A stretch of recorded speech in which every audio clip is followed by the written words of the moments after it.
Ego, a small word that seems simple, but actually is one of the most dangerous and powerful forces in the universe. If you asked me what the most powerful force on earth is, I wouldn't say money, love, or power. I'd say ego. It's the one thing that can motivate a person to do almost anything, from ending poverty in their own life to cutting off a toxic friend, silencing critics, becoming the most successful person in their family, transforming their body, or completely reinventing their personality. When you direct your ego properly, you can achieve anything, and I mean anything. But first, you have to understand it. That's exactly what I'm going to show you step by step in this video. Don't miss a single part. To understand ego, you need to know what it really is. Ego is essentially self-respect. It's a part of everyone's life. It shows up when someone disrespects your value, mocks your love, underestimates you, or breaks your trust. That's why many see ego as something negative, but negative energy can be more powerful than positive energy. Stress can drive someone to suicide, while in good times, even a small insult feels unbearable. Ego is negative energy, but it is still energy. So the real question is, if negative energy is this powerful, why can't we use it to build ourselves up and succeed? The answer is, we can. But first, we must understand both the dark and bright sides of ego. Let's look at the dark side first. Have you ever noticed that when your ego is hurt, you stop living for yourself and start living just to prove others wrong? Ego blinds you. You stop believing you can be wrong.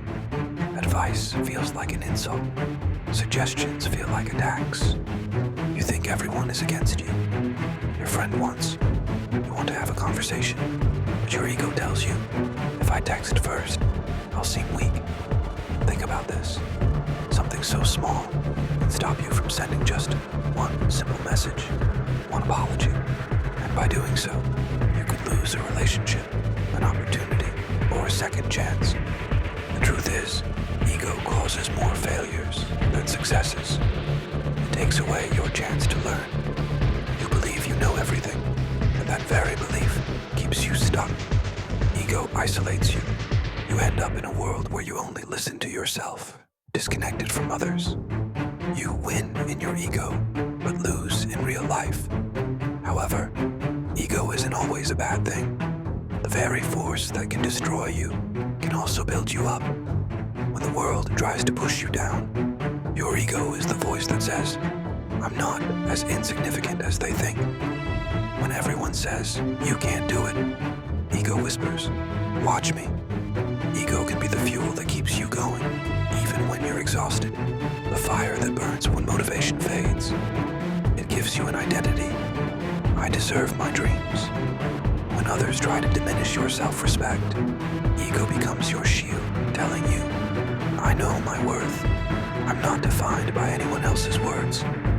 Ego pushes you to improve because you don't want anyone to surpass you. And that's the same ego that drives you to learn, grow, and struggle every day. Controlling your ego means knowing yourself, watching your reactions and asking before every win, am I learning or just showing off? The first step is acceptance. Admit you have an ego. Everyone does.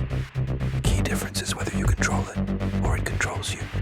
For example, if someone calls you out in public, your first reaction is often, who are they to speak to me? But if you stop and ask, are they actually right? You're starting to take control of your ego. The second step is a learning mindset. In every situation, ask, what can I learn from this? Ego says, I know everything. Growth says, I still have more to learn. If you're not open to learning, ego will quietly destroy your progress. The third rule, learn to take feedback. People who tell you the truth aren't your enemies.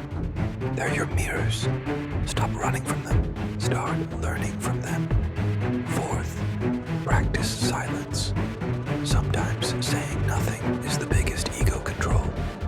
When you stop trying to prove yourself or justify everything,